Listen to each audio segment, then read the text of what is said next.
City news Bareilly में आप सभी का स्वागत है। मैं अभिषेक चित्रांश आपके लिए लेकर आया हूं बेहतरीन खबरें। इन खबरों के माध्यम से जो देश के अंदर कोरोना महामारी चल रही है उससे आपके बचाव के लिए और आपको एक से एक बेहतरीन खबर यहां पर आपको मिलने वाली है। और इन खबरों के माध्यम से हमारा सिर्फ सिटी न्यूज़ का काम आप लोग को जागरूक करना है और देश में जो कोरोना महामारी बढ़ रही है इसका रोकथाम करना है। चलिए आते हैं अपनी खबरों की और अपनी खबरों को स्टार्ट करते हैं। तो पहली खबर यह है कि कासगंज से बिहार जाने वाले प्रवासी मजदूर पहुंचे कलेक्ट्रेट। तो देखते हैं खबर को। लॉकडाउन के चलते जगह जगह अपने घर से मजदूरी करके जा रहे थे ये लोग, मजदूर फंस गए हैं, जिसको लेकर उत्तर प्रदेश सरकार ने सभी प्रदेशों में फंसे मजदूरों को लाने का कार्य कर रही है। उसके बाद भी लगातार मजदूर इकट्ठे निकलकर पैदल ही अपने घरों की रवाना हो गए हैं। ऐसे में मंगलवार को कासगंज से कुछ मजदूर उनके परिवार पैदल चलकर कलेक्टर पहुंचे। वहां पहुंचकर उनको पता चला और उनसे अनुरोध किया कि हम लोगों को हमारे घर पहुंचा दें। कलेक्ट्रेट पहुंचे मजदूर रमेश ने बताया कि हम लोग कासगंज से पैदल चल रहे थे, थोड़ी दूर चलने के बाद हमें कुछ वाहन जाते दिखाई दिए, लेकिन उसके माध्यम से हम लोग कुछ दूर आगे आए। उसके बाद पैदल चलकर बरेली पहुंचे। हम लोगों को बिहार जाना है, जिसके लिए हमने हमारे बरेली के जिलाधिकारी से आग्रह किया है कि हम और हमारे परिवार को सब कुशल घर पहुंचाने की कृपा करें। रंजू, बताओ कहाँ से आ रहे हो, कहाँ जाना है? अलीगढ़ के बीच से आ रहा हूँ सर जी, कासगंज से। बाद हमको मधुबनी बिहार जाना है। अच्छा, तो पैदल ही चल रहे हो? हाँ जी सर। खाना वाना मिल रहा कहीं? हाँ सर, अभी मिला है पीछे। अच्छा, क्या करती थी वहाँ? वहाँ काम करती थी। अच्छा, मधुबनी जाना है? जी सर। हम लोग कासगंज से आ रहे हैं और हमें बिहार जाना है।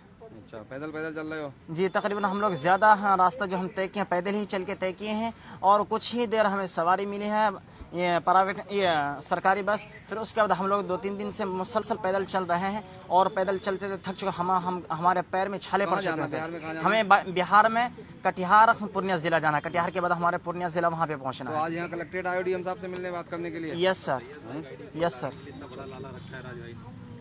तो कोई अभी कुछ मदद मिल पाई है, जा रहे हो वहाँ? अभी फौरन आए हैं सर यहाँ पे। फौरन आए हुए बहुत दिक्कत परेशानी इतनी हो चुकी है, अब रास्ता नहीं मिल पा रहा। अब क्या करें, जिसकी वजह से आप सभी के पास आए हैं, डीएम साहब के पास, कि मिलकर ताकि हमारे कुछ मदद करे और हम सब के लिए कोई व्यवस्था करे, हमारे लिए जाने के कोई रास्ता तय करे ताकि हम लोग सही सलामत अपने घर तक पहुँच सकें। तो आइए हम अपनी अगली खबर को देखते हैं। अगली खबर आ रही है बरेली से, जिसमें कहा गया बरेली आम आवाज ऑर्गेनाइजेशन की ओर से लोगों की मदद व सभी धर्मों के धार्मिक स्थल को सैनिटाइज किया जा रहा है। तो खबर को पूरा देखते हैं। बरेली आम आवाज ऑर्गेनाइजेशन के राष्ट्रीय अध्यक्ष शारिक अली बरेली शहर में पहले से ही काफी चर्चित हैं।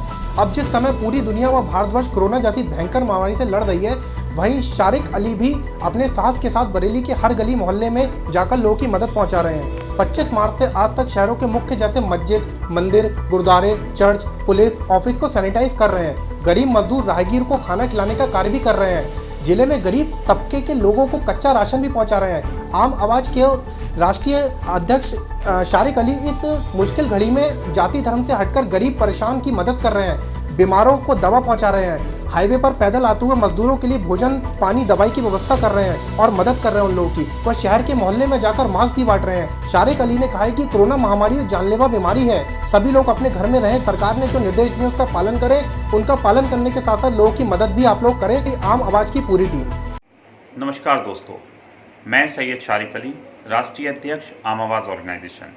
इस लॉकडाउन के माहौल में आज लगातार 27वें दिन अपनी टीम के साथ, अपनी टीम के सारे साथियों के साथ ज़रूरतमंदों के घर घर जाकर हम लोग कच्चा राशन और ज़रूरत की सारा सामान मुहैया करा रहे हैं। हम लोग भोजन के कुछ पैकेट्स भी तैयार करा रहे हैं, रोज़ के 300-400 पैकेट्स, वो भी हम कच्चे राशन के साथ ज़रूरतमंदों के घर घर जा रहे हैं और उनको वहाँ पर मुहैया करा रहे हैं। मेरी आप सारे लोगों से अपील है कि इस माहौल में आप सारे लोग लॉकडाउन का पालन करें और घरों में रहें। कोई भी व्यक्ति घरों से बाहर ना निकले। अगर किसी भी तरीके की आप लोगों को किसी भी चीज़ की आवश्यकता है तो उसके लिए हमारे नंबर 8439207158, इस पर आप हमें कॉल कीजिए। जो भी आपके ज़रूरत का सामान है हम लोग आपके पास वो ज़रूरत का सामान निःशुल्क पहुंचाएंगे। लेकिन हमारी हाथ जोड़ के आप लोगों से प्रार्थना है कि लॉकडाउन के नियमों का पालन कीजिए और आप लोग अपने अपने घरों पर रहिए। धन्यवाद। तो आइए हम अपनी अगली खबर को देखते हैं। भारतीय जनता पार्टी महानगर मंत्री अपने घर से निरंतर जरूरतमंदों को राशन वितरण कर रहे हैं। आइए पूरी खबर को विस्तार से देखते हैं। संक्रमण महामारी से बचाव के साथ साथ सभी जरूरतमंदों की जरूरतों को पूरा करने के लिए भाजपा सरकार संकल्पित है। माननीय प्रधानमंत्री और मुख्यमंत्री तथा प्रदेश संगठन द्वारा भारतीय महानगर अध्यक्ष के नेतृत्व में पार्टी के सभी कार्यकर्ता अपने अपने क्षेत्रों में जरूरतमंदों की जरूरतों को पूरा कर रहे हैं। भाजपा महानगर मंत्री अमरीश कटारिया एडवोकेट निरंतर ही जरूरतमंदों का पका हुआ भोजन राशन का वितरण जब से लॉकडाउन लगा है तभी से निरंतर ही करे जा रहे हैं। आज भी उन्होंने क्षेत्रीय लोगों की सहायता में अपने घर से ही राशन का वितरण किया।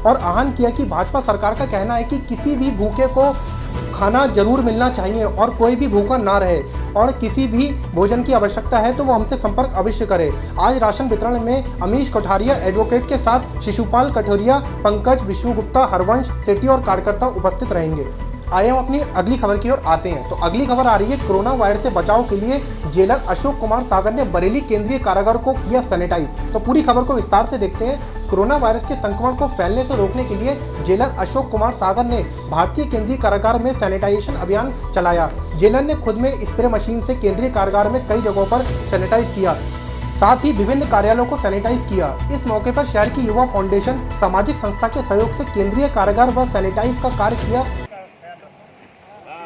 ध्यान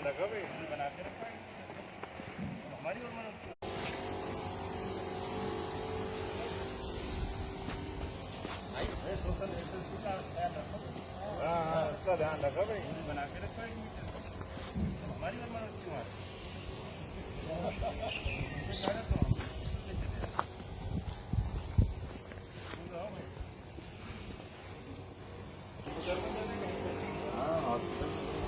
लेकिन अंदर नहीं होगा, आउटर में ही होगा।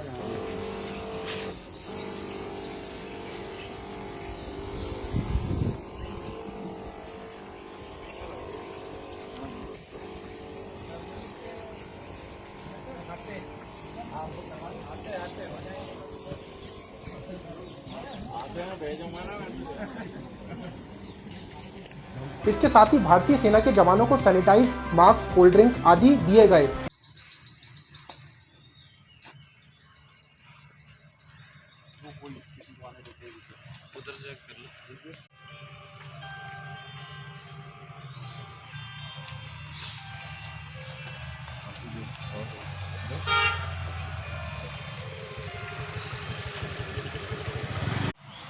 इसके साथ ही युवा फाउंडेशन ने पवन मिश्रा, डॉक्टर मीनाक्षी सक्सेना टीम आदि बरेली क्षेत्रों में जाकर जरूरतमंदों की मदद भी कर रहे हैं। साथ ही लोगों को खास सामग्री बांट रहे हैं। कोरोना वायरस के खिलाफ अभियान में जनता का सहयोग भी मिल रहा है। आज जिस प्रकार से हम लोग ये लॉकडाउन शुरू हुआ है 23 तारीख से, उससे कंटिन्यू आज के क्रम में हम लोगों ने हमारे जो बरेली के अंदर सेंट्रल जेल है उस जेल को हमने पूरा सैनिटाइज़ किया। सैनिटाइज़ करने के बाद वहाँ जितने भी हमारे पुलिसकर्मी हैं उन पुलिसकर्मियों को हमने सैनिटाइज करने के बाद हम लोगों ने इनको ग्लव्स, मास्क और आपका सैनिटाइज़र ये सब उपलब्ध कराया। उपलब्ध कराने के बाद हम लोग अभी यहाँ आर्मी कैंटोनमेंट एरिया में आए हैं। यहाँ पे ये जो इनकी CMP है आर्मी सेना पुलिस, इस पुलिस को आज हम लोग दोबारा आए हैं। हम लोग इनको सैनिटाइज़र नहीं है, इन लोगों को हम लोगों ने आज 60 सैनिटाइज़र उपलब्ध कराए हैं। जी बिल्कुल, सबसे पहले तो मैं आपके चैनल को धन्यवाद करना चाहूँगा।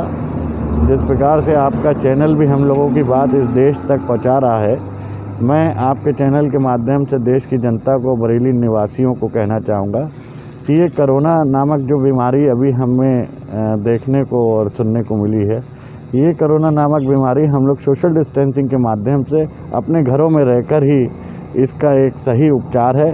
और हम लोग अपने घरों पर रहें, अनावश्यक हम लोग सड़कों पर ना आएँ। जितना हम लोग घर में रह के क्वारंटाइन रह जाएंगे उतना ही मुझे लगता है ये कोरोना नामक बीमारी हम तक नहीं पहुंच पाएगी। में जाकर सैनिटाइज़र का वितरण किया और वहाँ पे मास्क, ग्लव्स वगैरह बांटे। इसके अलावा फेस शील्ड वगैरह दी और सैनिटाइज़र करने के बाद उन लोगों को बताया कि किस तरीके से आप लोग फिज़िकल डिस्टेंसिंग का पालन करते हुए अपने आप को सुरक्षित रख सकते हैं। उसके बाद हम यह कैंटोनमेंट एरिया में आए हैं। कैंटोनमेंट एरिया में हमने ये बांटे हैं सैनिटाइज़र और इन लोगों को जो भी देना था वो दिया है। उसके बाद हम यहाँ पर बैठे। आइए हम अपनी अगली खबर को देखते हैं और अगली खबर आ रही है, फोटोग्राफर ने कलेक्ट्रेट पहुंचकर जिला अधिकारी को सौंपा ज्ञापन। तो पूरी खबर को विस्तार से देखते हैं और इस खबर में क्या क्या एक एक चीज़ को हम बारीकी से देखते हैं। तो खबर यह है कि photographer association of Uttar Pradesh के पदाधिकारी सोमवार को कलेक्ट्रेट पहुंचे, जहां उन्होंने जिला अधिकारी नीतीश कुमार को एक ज्ञापन सौंपा।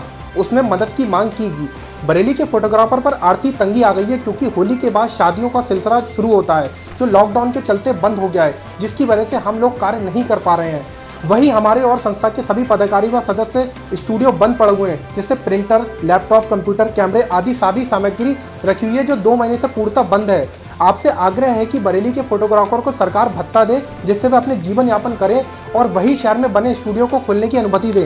एसोसिएशन के अध्यक्ष दिनेश वर्मा ने बताया कि हम लोगों के आगे एक बहुत बड़ी समस्या है, क्योंकि हम सीजनल काम करते हैं, जिन्होंने हम पूरे साल परिवार के जीवन यापन में लगाते हैं। साथ ही कैमरे की किस्त भी देनी होती है। अतः आपसे अनुरोध है कि जल्द हमारी दुकानों को खुलवाने का कष्ट करें और हम लोगों के भत्तों के रूप में कुछ अनुदान देने का कष्ट करें, जिससे हम अपने परिवार का पालन पोषण कर सकें। माननीय मुख्यमंत्री जी, उत्तर प्रदेश शासन लखनऊ द्वारा जिलाधिकारी महोदय बरेली विषय लॉकडाउन का पालन करते हुए फोटो स्टूडियो खोलने के संदर्भ में मान्यवर कोविड-19 कोरोना वायरस के चलते पूरे देश में सरकार द्वारा लगाए गए लॉकडाउन का पालन पूर्ण रूप से किया। जबकि हम लोग सीजनल काम करते हैं, हमारा काम तो शुरू ही हुआ था, लेकिन पूरे विश्व सहित हमारे देश पर भी कोरोना का संकट आ गया। पर हमारे साथियों ने सरकार के सारे नियमों का पालन पूर्ण निष्ठा से किया। लंबे समय से बंद स्टूडियो में महंगे प्रिंटर व अन्य उपकरण खराब होने का डर है। दुकान का किराया, बिजली का बिल, स्टाफ की सैलरी, बैंक की किस्त कैसे निकले, बड़ी चिंता सता रही है। अधिकांश स्टूडियो पर एल्बम डिज़ाइन व वीडियो मिक्सिंग का काम होता है व ग्राहक बहुत कम आते हैं तथा सोशल डिस्टेंसिंग का पालन किया जाएगा। जिला प्रशासन से अनुरोध है कि वह सरकारी नियमों का पालन करते हुए आवश्यक सेवाओं में फोटो स्टूडियो खोलने की अनुमति प्रदान करें। मुबैशुद्दीन है, मैं बरेली की फाइनल कलर लैब का मालिक हूँ। मैं यहाँ पर आज इसलिए आया हूँ ताकि जो फोटोग्राफ़र लोग हम लोग हैं, तमाम लोगों को बहुत ज़्यादा समस्या हो रही है। लगातार 50-51 दिन हो चुके हैं इस कोविड-19 के चलते हुए। पूरा मार्केट बंद है, पूरा सब कुछ बंद है, लेकिन सरकार ने इसे कुछ ज़रूरत की चीज़ों को अनुमति दे रखी है। साथ ही हम लोग ये चाहते हैं कि जो हमारी एक जो संस्था है, जो हम लोग काम कर रहे हैं, जिसके ऊपर जो हम लोग जी रहे हैं, जिस पे उसको भी थोड़ी बहुत छूट मिलनी चाहिए, जिससे कि हम लोगों का डेली परिवार चल सके। मेरी लैब है, मशीनरी है, वहाँ पर तरह तरह की मशीनरी है, जो कि अगर लंबे समय तक उसको यूज़ नहीं करेंगे तो उसमें बहुत सारी समस्या आ सकती हैं। महंगे प्रोडक्ट्स हैं, तो बस मेरी यही विनती है कि यहाँ पर जो हम लोग हैं फोटोग्राफर्स भाइयों का, सबका एक बार दोबारा से रोजगार चालू किया जाए, कुछ छूट दी जाए, जिससे कि हम लोग अपना दोबारा से परिवार को चला सकें। कितने फोटोग्राफर? बरेली के लगभग मेरे हिसाब से मानना है विठल जी, लगभग 300-400 फोटोग्राफर हैं, जो कि समस्या के साथ अपने घर बैठे हुए हैं। बहुत ज़्यादा वैसे भी काम चलता है नहीं, सोशल डिस्टेंसिंग हम लोगों में वैसे ही बहुत ज़्यादा रहती है, क्योंकि एक कस्टमर के बाद घंटे 1.5 घंटे बाद दूसरा कस्टमर कोई पहुंचता है वहाँ पर। तो ऐसा ज़रूरी नहीं है कि हम लोग बहुत ज़्यादा अलग अलग ही रहना होगा। सोशल डिस्टेंसिंग ऑलरेडी हम लोग पूरा पालन कर रहे हैं।